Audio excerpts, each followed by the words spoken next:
ഗന്നസരത്ത് തടാകത്തിൽ ഒരു രാത്രി മുഴുവൻ അധ്വാനിച്ചിട്ട് ഒന്നും കിട്ടാതെ നിൽക്കുന്ന ശീമോനെയും കൂട്ടാളികളെയും നാം അവിടെ കാണുന്നു.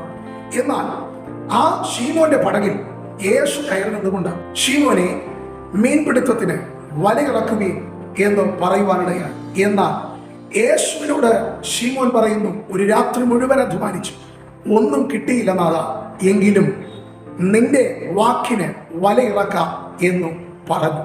യേശുവിന്റെ വാക്ക് അനുസരിച്ച് യേശു പറഞ്ഞതുപോലെ ചെയ്തത് നിമിത്തം വല കീറുമാറ് ഒരു പെരുത്ത മീൻകൂട്ടം കർത്താവ് നൽകുവാൻ ഇടയായി.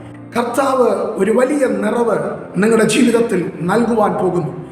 നിന്റെ സ്ഥിതിയെ മാറ്റിക്കൊണ്ട് ഒരു അസാധാരണമായ ഒരു വർധനവ് ഒരു ജീവിതമാകുന്ന പടകിൽ ഇന്ന് കർത്താവ് നൽകുവാൻ ആഗ്രഹിക്കുന്നു. God bless you. ദൈവം നിങ്ങൾ